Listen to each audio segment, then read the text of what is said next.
بارك على محمد وعلى آل محمد. اللهم انفعنا بما علمتنا وعلمنا ما ينفعنا وزدنا علما وبارك لنا في علمنا وارزقنا الإخلاص في القول والعمل كاملا وعلما نافعا لا ينسى وتوفيقا دائما وصحة ويقينا وعافية. اللهم اشف مرضانا، نسأل الله العظيم رب العرش العظيم أن يشفيهم. نسأل الله العظيم رب العرش العظيم أن يشفيهم. نسأل الله العظيم رب العرش العظيم أن يشفيهم. نسأل الله العظيم رب العرش العظيم أن يشفيهم. نسأل الله العظيم رب العرش العظيم أن يشفيهم.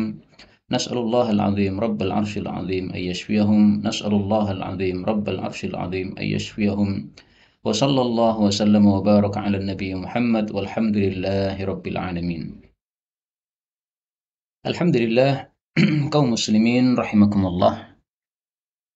Setelah kita doakan beberapa saudara kita yang sakit, kemudian kita lanjutkan kembali pengajian kitab Al-Arba'un Al-Janaziyah. Dan kemarin sudah kita bahas 5 hadis mulai dari hadis yang ke-16. Kita ulangi terlebih dahulu. Pada hadis yang ke-16 disebutkan tentang amal paling dicintai oleh Allah, yaitu paling besar pahalanya adalah menggembirakan hati seorang muslim. Dan ini kaitannya dengan bab jenazah adalah kita menghibur orang yang mengalami kematian keluarganya. Maka ini termasuk satu perbuatan yang dicintai oleh Allah Subhanahu wa taala dan pahalanya besar di hadapan Allah Subhanahu wa taala. Nah, penerapannya di dalam takziah atau menghibur orang yang mati itu bisa dengan kata-kata, bisa juga dengan perbuatan, sebagaimana perintah Nabi Shallallahu Alaihi Wasallam untuk membuatkan makanan bagi keluarga yang mati. Isna'u li ali Ja'farin ta'aman, ini pada hadis yang ke-17. Dan sudah kita singgung juga bahwasanya yang diperintahkan ini adalah kerabat-kerabat jauh dari si mayit, bukan kerabat-kerabat dekatnya.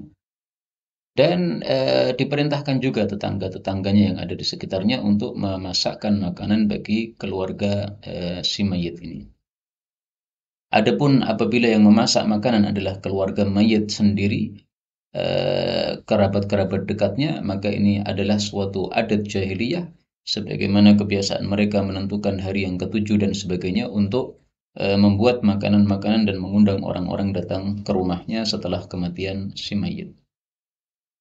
Kemudian hadis yang ke-18, ini adalah kalimat yang paling bagus menurut para ulama untuk mentakziai atau menghibur orang yang kematian keluarga, yaitu innalillahi ma akhadha wa lahu ma a'ta wa kullun indahu bi ajalin musamma faltasbir wal tahtasib.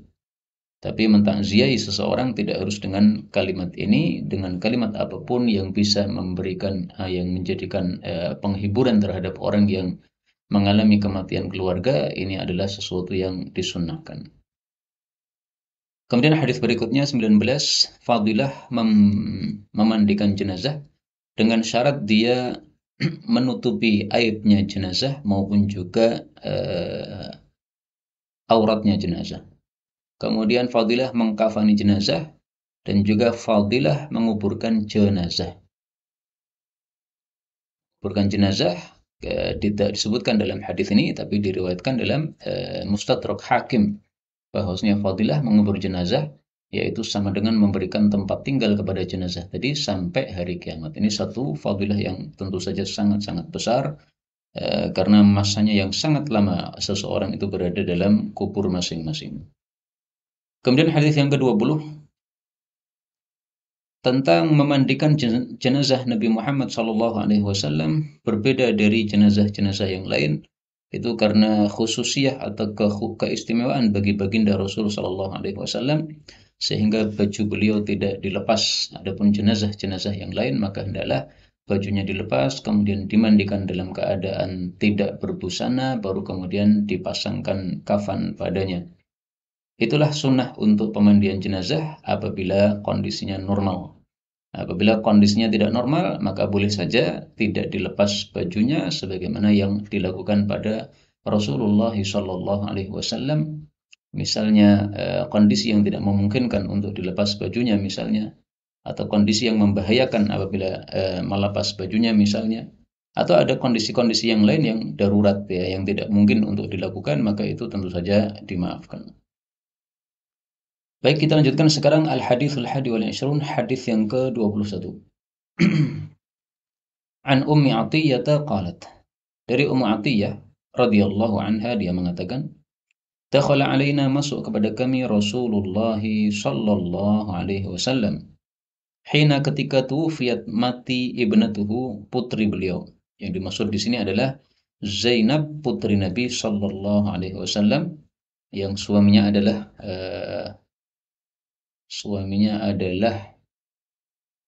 Abu Amr ya, Abul As ya, suaminya adalah Abul As. Faqala, maka Nabi sallallahu alaihi wasallam mengatakan, igsilnaha, mandikanlah Zainab, thalathan, 3 kali, au khamsan, atau 5 kali, au akthar min dzalik, atau yang lebih banyak dari itu, yaitu 7 kali, 9 kali, dan seterusnya. In ra'aitunna, jika kalian berpendapat dzalika, hal itu, maksudnya apabila diperlukan untuk lebih dari 3 dan seterusnya tadi.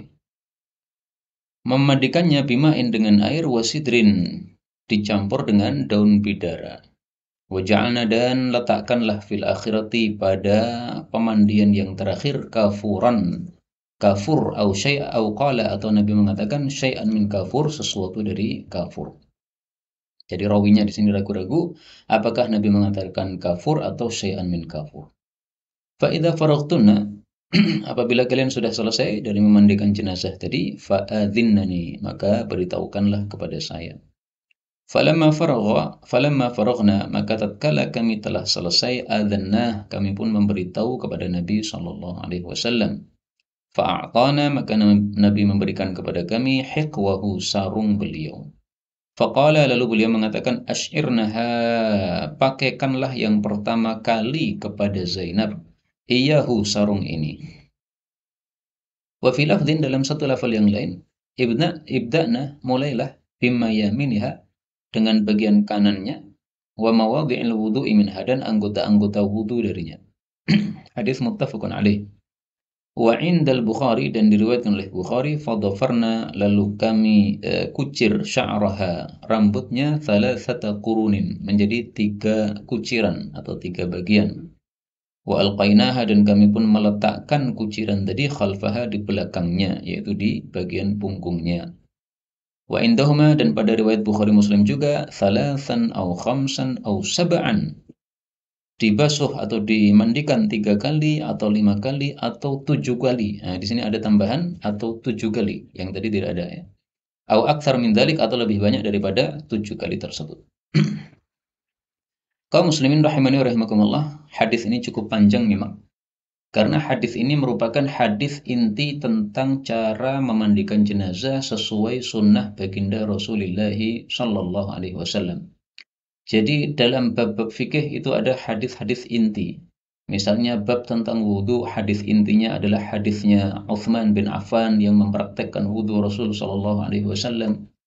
Kemudian dalam bab salat, hadis intinya tentang tata cara salat adalah hadis tentang al-musi' salatahu, orang yang salatnya tidak bagus, kemudian diajari oleh Nabi sampai 3 kali dia disuruh Nabi untuk mengulangi salatnya. Nah, dalam masalah memandikan jenazah, hadis intinya adalah hadisnya Ummi Athiyyah ini. Ummi Athiyyah ini seorang sahabat Nabi Shallallahu Alaihi Wasallam, perempuan, dan dia dikenal sebagai ghasilatul mauta, sebagai seorang ahli memandikan jenazah. Nah, maka di masyarakat harus ada orang yang ahli di dalam memandikan jenazah. Ini merupakan satu amalan fardu kifayah, sehingga jangan sampai tidak ada satupun manusia yang ahli dalam memandikan jenazah, baik itu laki-laki maupun perempuan. Karena laki-laki memandikan jenazah laki-laki dan perempuan memandikan jenazah perempuan. Dan seyogianya memandikan jenazah ini diajarkan kepada para penerus kita, ya, para pemuda, para remaja, sehingga kalau yang suka memandikan jenazah ini sudah tua-tua, nanti mereka mati, ya, sudah ada penggantinya. Nah, Ummu Athiyyah ini namanya sebenarnya adalah Nusaibah, tapi dia lebih terkenal dengan nama Ummu Athiyyah. Dari hadis Ummu Athiyyah ini kita ambil beberapa faedah tentang cara memandikan jenazah.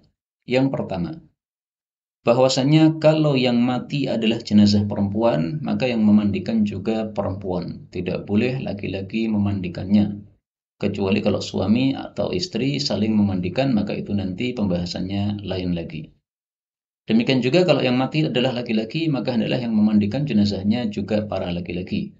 Maka dalam kasus ini putrinya Nabi Zainab mati, yang memandikan bukanlah Rasulullah SAW, bukan pula ibunya karena ibunya Khadijah sudah wafat, tapi dimandikan oleh sahabat-sahabat wanita yaitu Ummu Atiyah, Nusaibah radhiyallahu anha dan rekan-rekannya. Kemudian yang kedua, hadis ini menunjukkan bahwa memandikan jenazah hukumnya wajib, karena di sini Nabi mengatakan ighsilnaha, mandikanlah dia. Ini perintah, dan perintah menunjukkan kewajiban. Nah, maka nanti akan kita bahas apa saja kewajiban kita untuk seorang mayit muslim. Akan ada hadisnya insyaallah taala. Salah satunya adalah memandikan jenazah ini. Maka hukum memandikan jenazah adalah fardu kifayah. Apabila sudah ada satu yang melakukan, maka sudah gugur kewajibannya dari orang-orang yang lain. Yang ketiga, hadis ini menunjukkan bahwa memandikan jenazah disuruhkan untuk 3 kali memandikan. Dari kepala sampai kaki ini dihitung 1 kali ya. Kemudian diulangi lagi dari kepala sampai kaki ini 2 kali sampai 3 kali. Nah, perintah 3 kali ini bukan perintah yang wajib, tetapi perintah yang sunnah saja. Sehingga kewajibannya hanyalah 1 kali yang menyeluruh untuk seluruh tubuhnya, yang mengenai seluruh tubuhnya. Karena mandi jenazah ini sama dengan mandi junub ya. Jadi salah satu sebab wajibnya mandi adalah kematian. Tapi karena orang mati tidak bisa mandi sendiri, maka dimandikan oleh orang yang hidup. Maka mati ini termasuk sebab-sebab wajibnya mandi pada seseorang. Maka meskipun misalnya seseorang sebelum mati dia sudah bersiap-siap, saya ini pasti akan mati nih. Kemudian dia mandi dulu sebelum matinya, dia minta supaya dia dimandikan sebelum matinya. Nah, nanti setelah mati tetap wajib dimandikan lagi, karena dia mengalami kematian yang merupakan salah satu sebab wajibnya mandi seseorang. Kemudian yang keempat, hadis ini menunjukkan bahwa kalau 3 kali belum bersih, maka silahkan ditambah sampai 5 kali. Ditambah keempat, kalau sudah bersih, maka ditambah lagi menjadi 5 kali, supaya menjadi ganjil bilangannya. Tetapi kalau 3 kali sudah bersih, maka jangan ditambah lagi yang keempat kali. Jadi tambahan-tambahan ini 5, 7, dan seterusnya, ini maksudnya adalah kalau 3 kali belum bersih, maka lanjutkan lagi yang keempat kali, lanjutkan lagi yang kelima kali, supaya jumlah bilangannya adalah witir tadi atau ganjil. Kemudian yang kelima, hadis ini menunjukkan bahwa untuk memandikan jenazah digunakan daun bidara. Caranya daun bidara itu diremuk dulu, kemudian dicampurkan dalam air, sehingga airnya nanti akan mengeluarkan buih. Nah, maka fungsinya daun bidara ini adalah seperti sabun. Karena itu seandainya diganti dengan sabun, tidak ada masalah, tidak pakai daun bidara, karena mungkin tidak ada daun bidara di semua tempat, tapi tetap lebih utama daun bidara. Karena daun bidara ini selain fungsinya untuk membersihkan badan, maka konon fungsinya juga untuk yusallibul jilid. Fungsinya untuk menguatkan kulit, sehingga kulitnya si mayat ini tidak mudah rusak dengan sebab dimandikan daun bidara ini. Maka kalau diganti dengan sabun, itu berarti mewakili satu fungsi, belum mewakili fungsi yang lain. Kemudian yang keenam, hadis ini menunjukkan bahwa pada pencucian terakhir hendaklah ditambahkan kafur. Nah, kafur ini seringkali diartikan kapur barus, ini tidak benar. Tetapi dipakai kapur barus tidak ada masalah, karena fungsinya untuk mewangikan jenazah. Tapi alangkah bagusnya kalau menggunakan kafur, bila memang ada kafur. Nah, kafur itu apa? Menurut guru kami, Syekh Mustafa Al-Bugha, kafur itu adalah bunga dari pohon kurma. Nah, pohon kurma di Indonesia kita tidak menemukan, sehingga mencari bunga pohon kurma pun juga kita kesusahan. Karena itu tidak harus kita menggunakan kafur, yang penting sesuatu yang wangi. Tapi tetap lebih utama kafur, karena kafur ini fungsinya selain mewangikan, juga fungsinya adalah yusallibul jilid, menguatkan kulit sebagaimana daun sidar tadi. Jadi fungsinya dua, fungsi mewangikan dan juga fungsi menguatkan kulit. Maka kalau diganti dengan kapur barus itu hanya satu fungsi yang didapatkan, yaitu mewangikan saja. Kemudian hadis ini menunjukkan juga bolehnya seorang wanita dikafani dengan sarung laki-laki. Hikwahu ini sarung Nabi Muhammad SAW. Tidak ada masalah. Seorang istri dikafani dengan sarung suaminya, nggak ada masalah. Adapun Nabi menyuruhkan untuk dikafankan sarung beliau pada putri beliau, ini dalam rangka tabarrukan, mengambil barokah dari bekas-bekas Rasulullah SAW. Dan mengambil bekas-bekas dari Nabi SAW ini menurut pendapat yang lebih kuat insyaallah ta'ala adalah hukumnya khusus untuk Nabi saja. Adapun untuk orang-orang yang lain, para kiai dan sebagainya, kita tidak disuruhkan untuk mengambil bekas-bekas mereka sebagai berkah. Tidak ada dalilnya. Bahkan tidak pernah dilakukan oleh para sahabat Nabi selain kepada Nabi Muhammad sallallahu alaihi wasallam. Meskipun memang ini masalah khilafiyah, tapi inilah yang paling bagus pendapatnya insyaallah taala. Nah, makanya di sini Nabi mengatakan asyirnaha, pakaikanlah yang pertama kali. Asyir itu dari kata-kata syiar. Syiar itu adalah pakaian yang langsung nempel pada kulit kita, disebut syiar. Kenapa? Karena mengenai sya'run, mengenai bulu pada tubuh kita. Nah, maka disebut sebagai syiar. Nah, itulah sisi tabarukan atau mengambil barokah dari bekas-bekas Nabi Muhammad SAW. Kemudian yang kedelapan, bahwa memandikan jenazah dimulai dengan bagian kanan dan juga anggota wudhunya. Maka prakteknya diwudhui dulu, setelah selesai diwudhui baru kemudian dimandikan bagian kanan, baru kemudian bagian kiri. Nah, maka prakteknya jenazah dimiringkan, bagian kanannya kemudian dimandikan. Setelah itu dimiringkan lagi, bagian kirinya dimandikan. Seperti itu insya Allah sudah tergambar bagi orang-orang yang sudah sering melakukan pemandian jenazah. Kalaupun belum dilakukan, maka silahkan dilakukan sesuai hadis ini. Kemudian yang terakhir, bahwasanya seorang wanita disunnahkan untuk rambutnya itu disisiri. Setelah disisiri kemudian dikelabang rambutnya, dikucir, ya, dibagi tiga. Kalau putrinya Nabi ini dibagi tiga, bagian pinggir satu, bagian pinggir lagi satu, kemudian bagian tengahnya di bagian jambulnya sini, depan sini. Nah, itu cara pembagiannya, tiga kuciran seperti itu ya. Jadi dua pinggir dan satu depan, kemudian ditaruh di belakang. Dan ini pendapat mayoritas para ulama yang mengatakan bahwa ini hukumnya sunnah. Menyelisih mereka madhab Kufi ya, madhabnya orang-orang madhab Hanafi, bahwasanya hal itu tidak disunahkan. Tetapi karena kita mendapatkan hadis yang sahih, maka kita katakan bahwa ini hukumnya sunnah sebagaimana di pendapat mayoritas para ulama rahimahumullah ta'ala. Karena ini dilakukan oleh para sahabat-sahabat perempuan Nabi, sementara Nabi SAW ada di situ, maka zahirnya ini diketahui oleh Nabi SAW, karena Rasul SAW menunggui mereka yang memandikan jenazah tersebut, sehingga ketika mereka selesai kemudian melaporkan kepada Nabi, dan Nabi langsung kasihkan sarung beliau. Wallahu a'lam bishawab.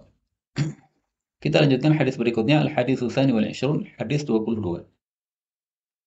Wa an Aisyah radhiyallahu anha qalat, udrija, telah dimasukkan Rasulullah sallallahu alaihi wasallam fi hullatin, pada kain selendang Yamaniyah, buatan Yaman. Kanat li Abdullah bin Abi Bakrin, yang adalah dia miliknya Abdullah bin Abi Bakar, berarti ini adik iparnya Nabi sallallahu alaihi wasallam.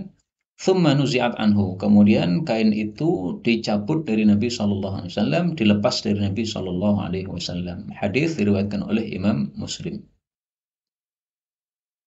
Hadis ini menunjukkan bahwa asalnya Nabi itu dikafani dengan kain hullah, kain burdah.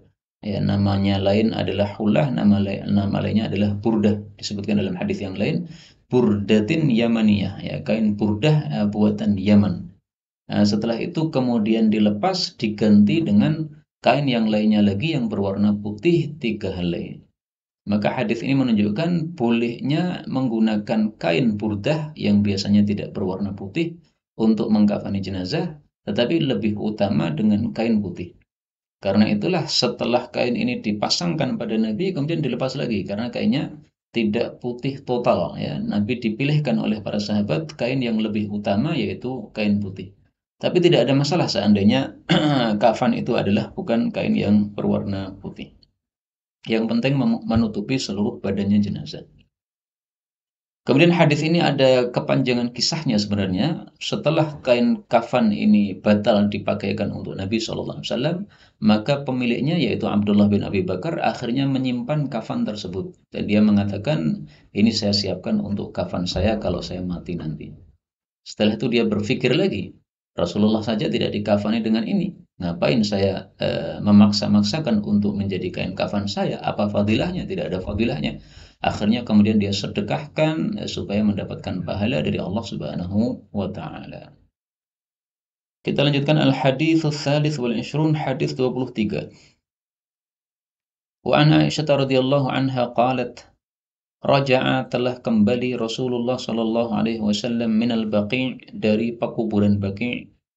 Faqala maka beliau mengatakan ma darraki tidaklah memadarati engkau wahai Aisyah. Lau mutti boleh juga dibaca mitti. Kalaulah kamu itu mati qabli sebelum saya. Faqumtu alaik maka saya akan mengurusi jenazahmu. Faghassaltuki saya akan memandikan jenazahmu. Wa kaffantuki saya mengkafani jenazahmu. Wasallaitu alaiki saya akan mensalatkan jenazahmu. Wadafantuki saya akan menguburkan jenazahmu. Hadis diriwayatkan oleh Ibnu Majah dengan sanad yang rawi-rawinya adalah thiqat semuanya. Nah, kaum muslimin rahimani wa rahimakumullah, inilah dalil yang menunjukkan bolehnya seorang suami memandikan jenazah istri. Maka ini adalah hukum khusus yang tidak berlaku untuk selain suami istri. Hukum asalnya laki memandikan laki-laki, perempuan memandikan perempuan. Sehingga tidak boleh seorang guru dimandikan oleh muridnya perempuan atau seorang bapak dimandikan oleh anaknya perempuan. Meskipun pada contoh pertama tadi bukan mahram, pada contoh kedua ini mahram, bapak dengan anak mahram, tapi tidak boleh memandikan jenazahnya anak perempuan. Demikian juga anak perempuan tidak boleh memandikan jenazah bapaknya. Bagaimana kalau dibalik, seorang perempuan memandikan jenazah suaminya? Kalau ini kan dalil seorang suami memandikan jenazah perempuan. Nah, maka para ulama mayoritas mengatakan hukumnya adalah sama saja. Kalau suami boleh memandikan jenazah perempuan, maka perempuan pun juga boleh memandikan jenazah suaminya. Ya. Suami boleh memandikan jenazah istri, maka istri boleh memandikan jenazah suami. Dan ini pendapat mayoritas para ulama. Ada sebagian ulama berpendapat, seingat saya adalah mazhab Hanafi, tidak membolehkan suami istri saling memandikan. Kenapa? Karena hubungan suami istri sudah putus dengan sebab kematian. Dengan dalil apa? Dalilnya, seorang suami kalau ditinggal mati istrinya, maka suami ini setelah menguburkan istrinya, dia boleh menikahi adiknya istri. Jadi istri punya adik. Ini kan kalau dipoligami oleh satu laki-laki kan nggak boleh. Tapi begitu kakaknya mati, kemudian adiknya ini dinikahi oleh suaminya kakaknya, maka tidak ada masalah. Ini menunjukkan bahwa hubungan pernikahan sudah berhenti dan sudah putus dengan sebab kematian. Maka kalau begitu tidak boleh lagi memandikan jenazahnya. Tapi pendapat ini lemah kalau dibandingkan dengan hadis yang telah disampaikan oleh Nabi SAW kepada Aisyah ini. Kemudian hadis ini menunjukkan juga kewajiban umat Islam terhadap jenazah seorang muslim. Kewajibannya ada 4. Yang pertama memandikan, yang kedua mengkafani, yang ketiga mensolatkan jenazahnya, yang keempat menguburkan. Nah ini urutannya tidak boleh dibalik ya. Memandikan dulu itu yang pertama, mengkafan itu yang kedua, mensolatkan yang ketiga. Sehingga setelah memandikan tidak boleh langsung disolatkan. Hendaklah dikafani dulu. Kalau sudah dikafani baru kemudian disolatkan. Nah demikian juga menguburkan. Menguburkan harus setelah selesai semuanya. Karena kalau seorang jenazah itu segera dikuburkan belum disolatkan, ini berarti zalim terhadap hak si mayit tersebut. Ini kalau si mayit adalah seorang muslim. Adapun kalau mayitnya seorang kafir, maka kewajiban kita hanya satu, memandikan tidak wajib, mengkafani tidak wajib, mensolatkannya apalagi malah haram, Kemudian menguburkannya inilah yang wajib.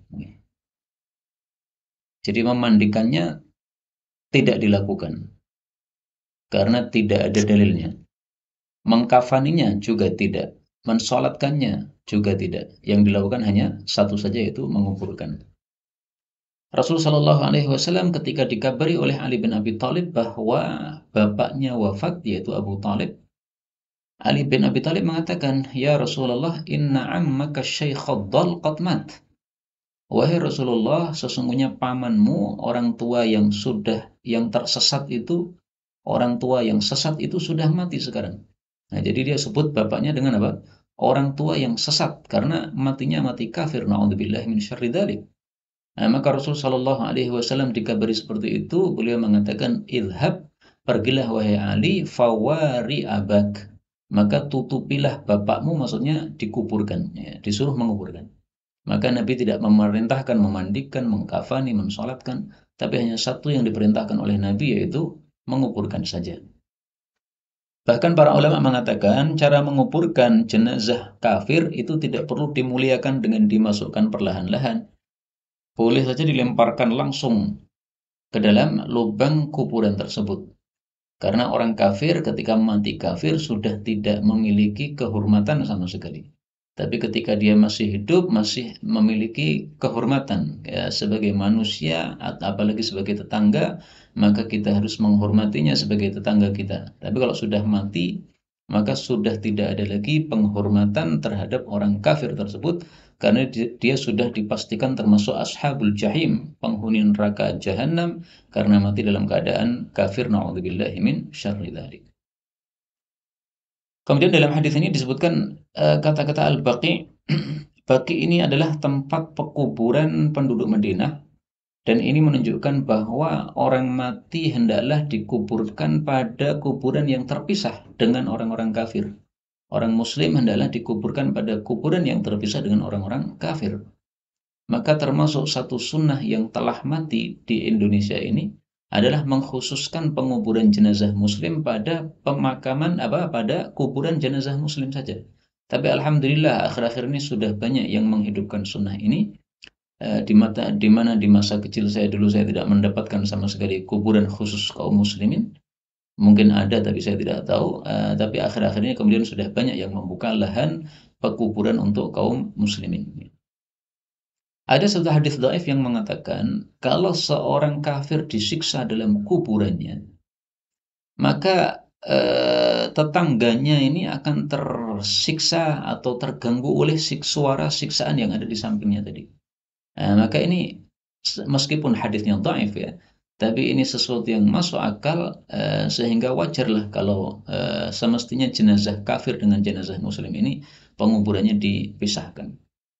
Kata-kata baqi sendiri itu arti asalnya adalah tempat yang luas, itu namanya baqi. Nah, pekuburan di Madinah itu disebut sebagai Baqi'il Gharqad. Baqi artinya tempat yang luas, Gharqad artinya tanaman gharqad. Tanaman gharqad adalah tanaman-tanaman yang berduri, karena di situ waktu itu banyak pohon gharqadnya. Tapi setelah dijadikan kuburan, maka tanaman-tanamannya sudah lenyap, tapi namanya masih tersisa. Maka Baqi'il Gharqad ini kalau di Solo seperti pasar beling. Ya. Pasar beling sekarang sudah tidak ada pasarnya, tapi namanya masih tersisa sampai hari ini, disebut pasar beling padahal tidak ada pasarnya sama sekali. Baik, kita lanjutkan hadis yang ke-24, al-hadits rabi' wal 20.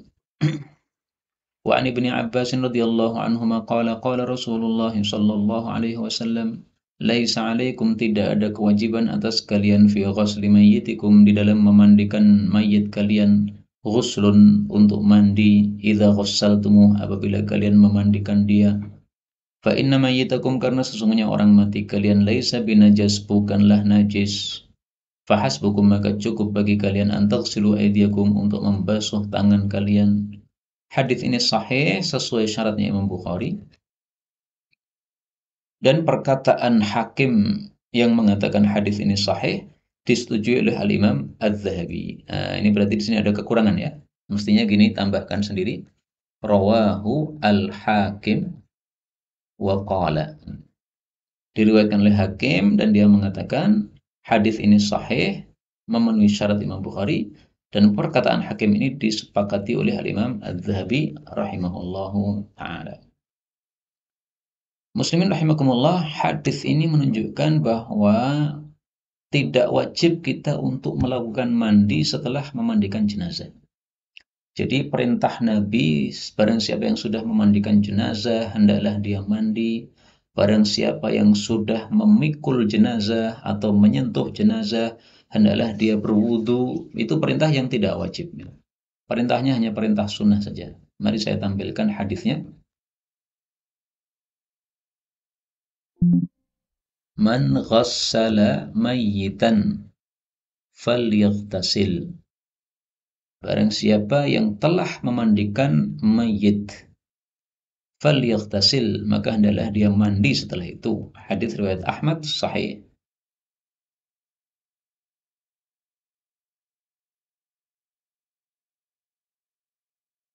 Rasul sallallahu alaihi wasallam juga bersabda, "Man ghassalal mayyita", barang siapa yang memandikan mayit, falyaghtasil, hendaklah mandi setelahnya. Wa man hamalahu, barang siapa yang memikulnya, kata Imam Baghawi, memikul maksudnya menyentuh, falyatawadda, maka hendaklah dia berwudu. Hadis riwayat Abu Dawud, derajatnya sahih. Nah, perintah di sini falyaghtasil, hendaklah mandi, bukanlah perintah yang wajib. Sehingga hadis ini tadi menunjukkan bahwa perintah tersebut tidak wajib karena Nabi jelas mengatakan laisa alaikum, ya, tidak wajib bagi kalian. Maka hukumnya mandi setelah memandikan jenazah adalah sunnah, bukan wajib. Tetapi jangan dikatakan bahwa hadis ini mendhaifkan hadis perintah tadi, tidak, ya. Sama-sama sahih. Karena sama-sama sahih maka harus digabungkan dan dikompromikan. Karena sebagian ulama mengatakan hadis yang kita baca ini menunjukkan dhaifnya hadis yang memerintahkan untuk mandi setelah memandikan jenazah. Nah, ini satu pendapat yang tidak benar seperti ini, ya. Kalau ada dua hadis yang sama-sama sahih kemudian bertentangan, maka cara kita bukan mengambil salah satunya, tapi cara kita adalah mengkompromikan antara keduanya. Kemudian hadis ini menunjukkan juga bahwasanya setelah memandikan jenazah cukup kita untuk mencuci tangan. Kenapa setelah memandikan jenazah disuruh mencuci tangan? Para ulama katakan karena dikhawatirkan setelah memandikan jenazah itu ada sesuatu yang najis dari badan mayit yang menempel pada tangan kita. Karena orang mati tentu saja, ya, mengeluarkan kotoran-kotoran. Nah, pada saat mengeluarkan kotoran itu bisa jadi ada sesuatu yang najis yang menempel pada tubuh kita. Maka itulah sebabnya diperintahkan untuk mencuci tangan kita tersebut. Kemudian dari hadis ini juga kita ambil pelajaran bahwa ada mandi yang hukumnya sunnah. Karena itu mandi bisa dibagi dua, ada yang wajib, ada yang sunnah. Yang wajib adalah mandi ketika selesai dari haid bagi perempuan atau nifas.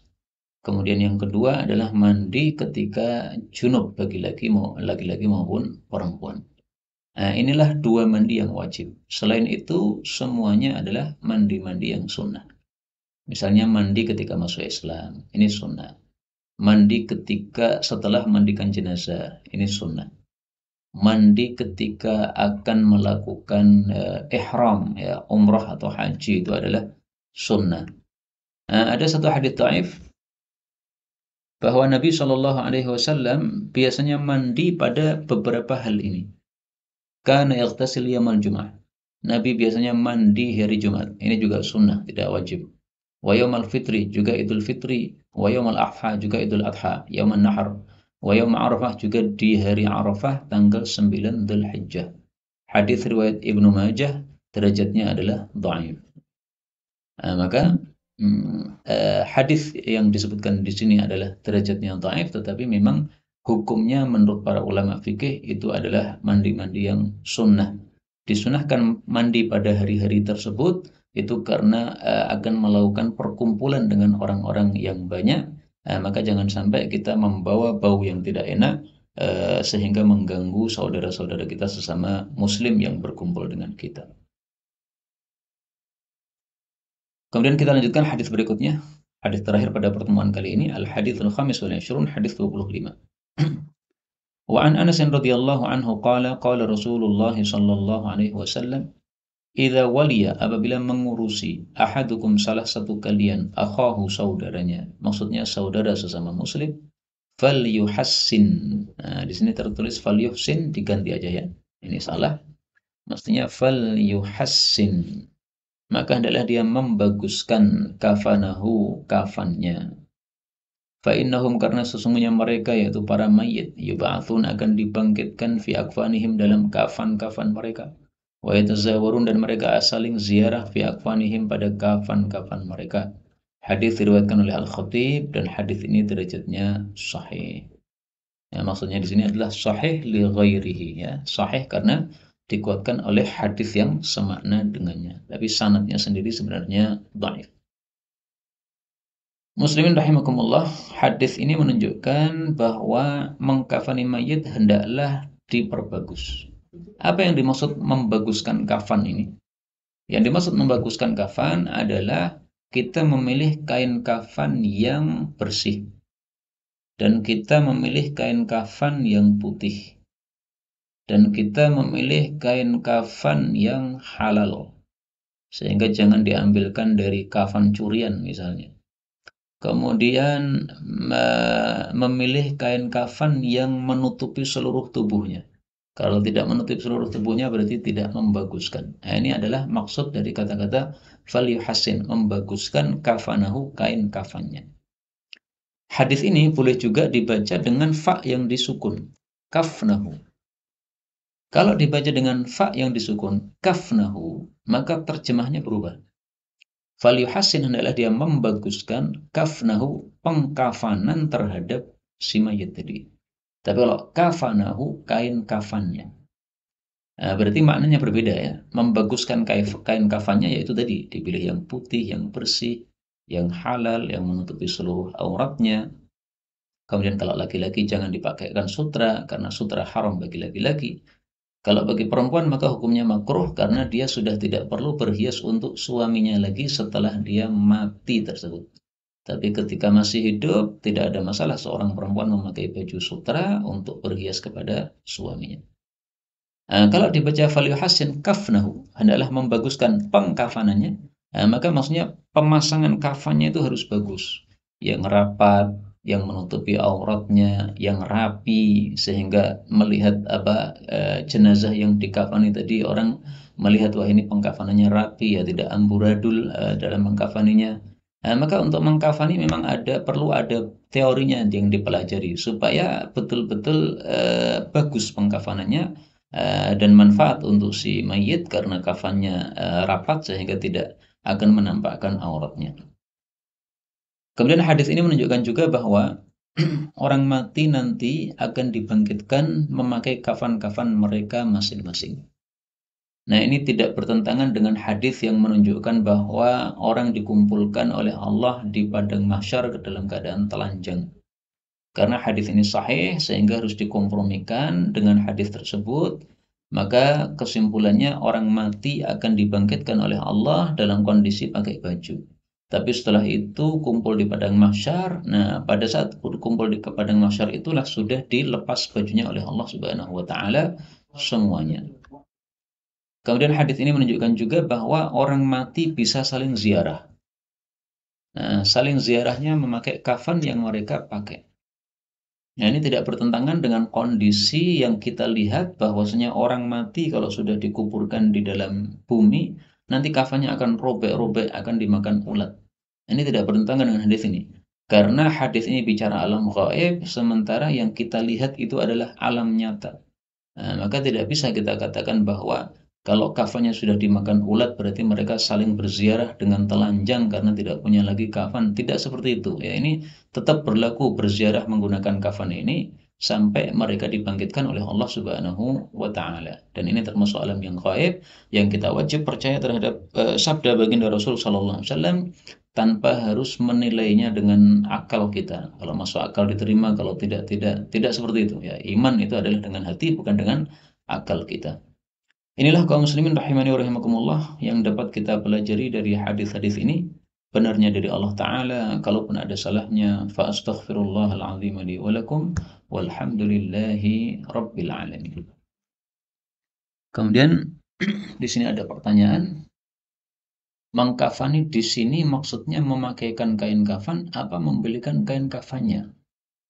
Ini pertanyaan yang saya paham, ini berkaitan dengan hadis yang sudah kita baca kemarin tentang fadilah yang disebutkan pada hadis 19. Barang siapa yang memandikan mayit kemudian menutupi mayit tersebut, Allah akan tutupi dia dari dosa-dosa. Barang siapa yang mengkafaninya, Allah akan beri kain kafan sundus. Nah, yang dimaksud mengkafan ini gimana? Ini pertanyaannya ya.